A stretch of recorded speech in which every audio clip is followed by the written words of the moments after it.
Okay, class, the first lesson we're going to do is adding polynomials. So before we start with examples, we need to go over what we could call a bell ringer. We need to match our like terms because in adding polynomials, you will be combining like terms. So you need to know what like terms are. So if you look at these terms I have here, I have an x squared, 5y, 2y squared, y squared, 3x squared, and 4y. I want to match the like terms from this column to the like terms from this column. So remember, like terms means that they have the same variable and the exponent is the same. So if I start with x squared here, and this on the left column, to match it to the like term in the right column, I've got to match it to 3x squared. Those two are like terms. Then we'll go to 5y.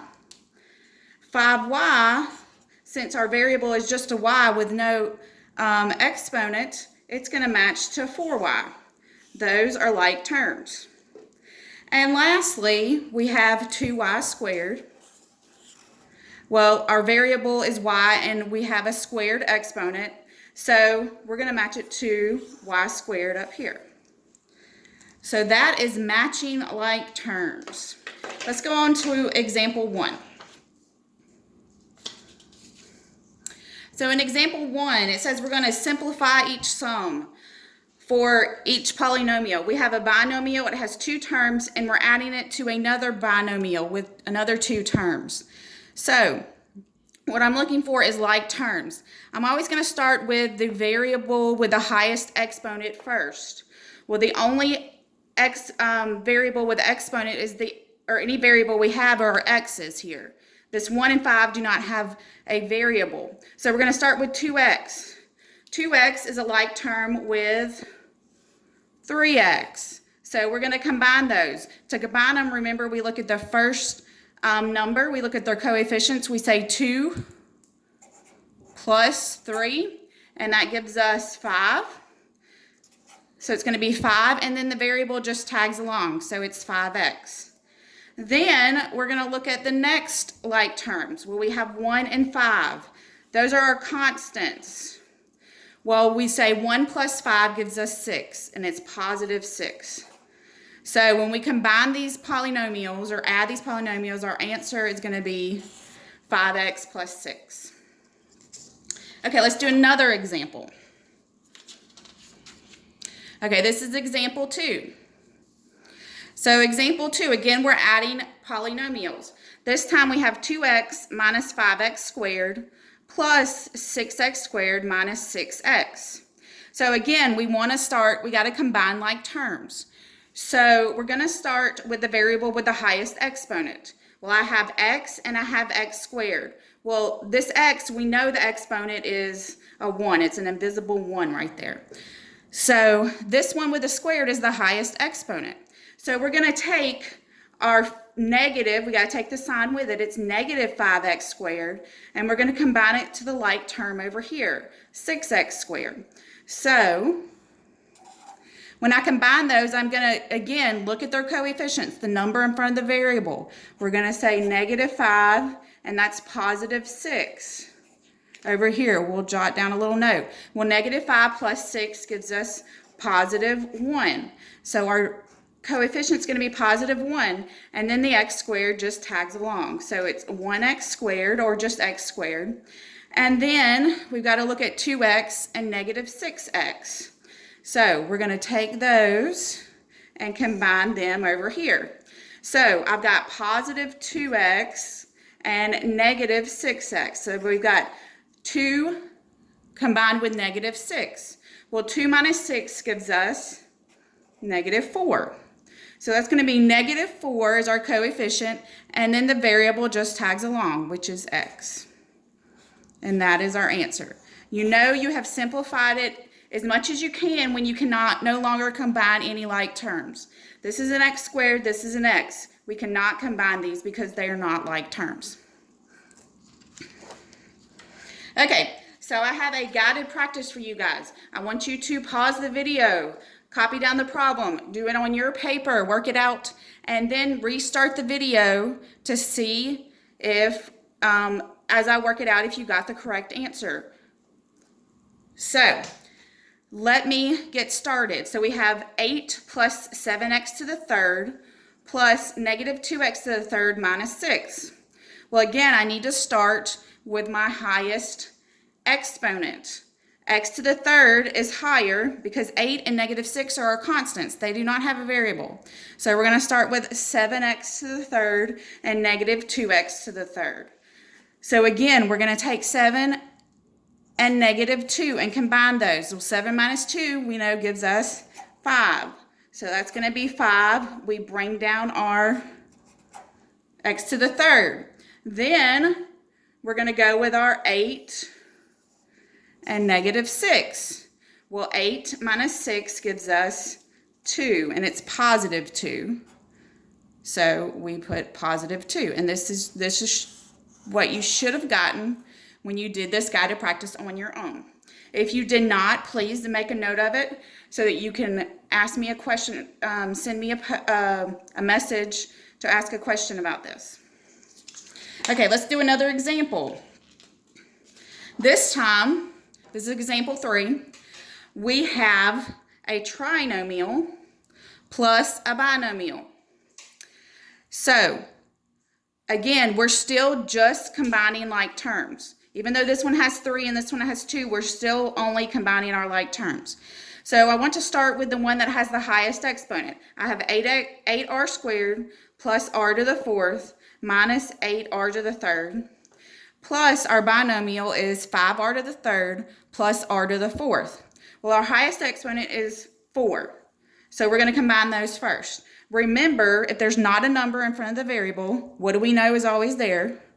A 1. So we're going to take 1r to the fourth and combine it with this other 1r to the fourth. So we're going to say 1 plus 1 gives us 2, and r to the fourth just tags along. Okay, you might, when you have a lot of terms like this, it's helpful if you want to just cross them out when you're done with them. I'm going to change markers. Okay, then let's go to their next highest exponent. Well, that was 4. Well, now we got 3. So we've got negative 8r to the third and positive 5r to the third. So we're going to combine those two. So I'm going to make this note over here. Remember, we're saying negative 8 plus 5. Well, negative 8 plus 5 gives us negative 3. So that's going to be negative 3r to the third. I'm going to cross those out because I know I'm done with them. Okay, we only have one term left, and that is our 8r squared. We don't have any other terms like this 8r squared, so we cannot combine it with any other terms. So we just bring it down. This just goes down here, and it's since there's nothing, no sign in front of it, we know it's positive 8r squared.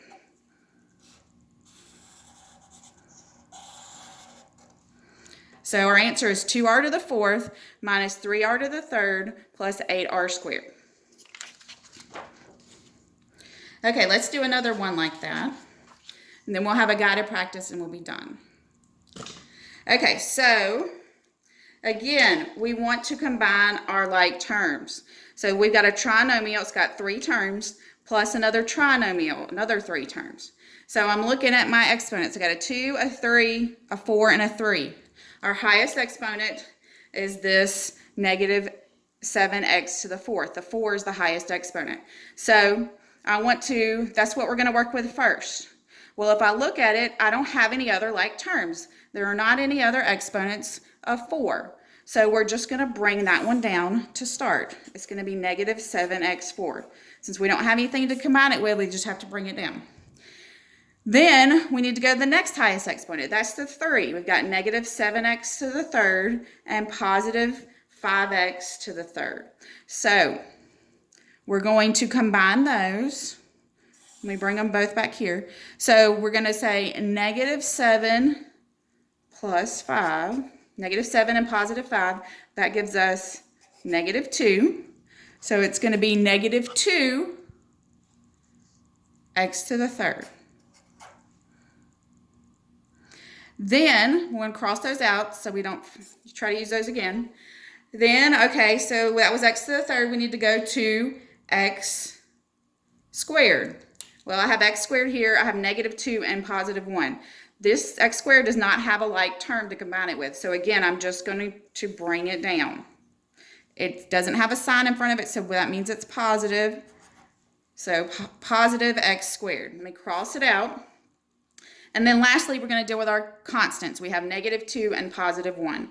Negative 2 plus 1, that gives us negative 1. So that's going to go at the end. And then we are done. So our answer, when we combined all our like terms, was negative 7x to the 4th, negative 2x to the 3rd, plus x squared, minus 1. Okay, and our last part of the notes is another guided practice. I would like for you to pause the video again, write down the problem, work out the problem on your own, and then compare it to my answer when I work it out. If you have any questions, if your answer you did not get the same answer, please send me a message about any questions you may have. Or look at the problem again. Maybe you can find it out for yourself. If you cannot, please send me a message. Okay, so we're going to start this.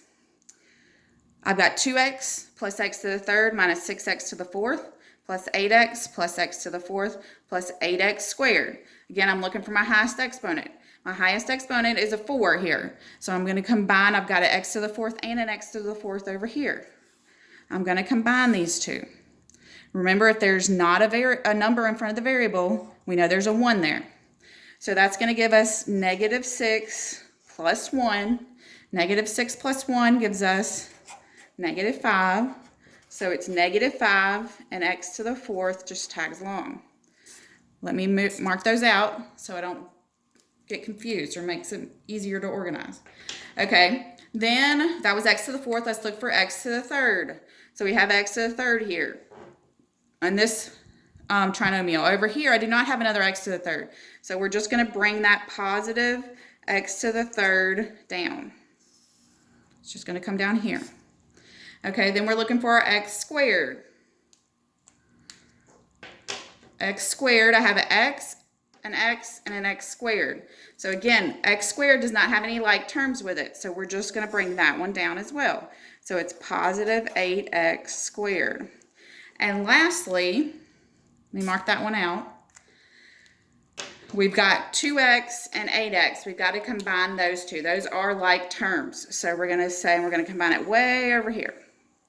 So we've got 2, we know 2 plus 8 gives us 10. So that's positive 10x. So here is our final answer. You should have gotten negative 5x to the 4th plus x to the 3rd plus 8x squared plus 10x. If you did not, please send me a message and with a picture of what you did so I can help you correct any mistakes that you had.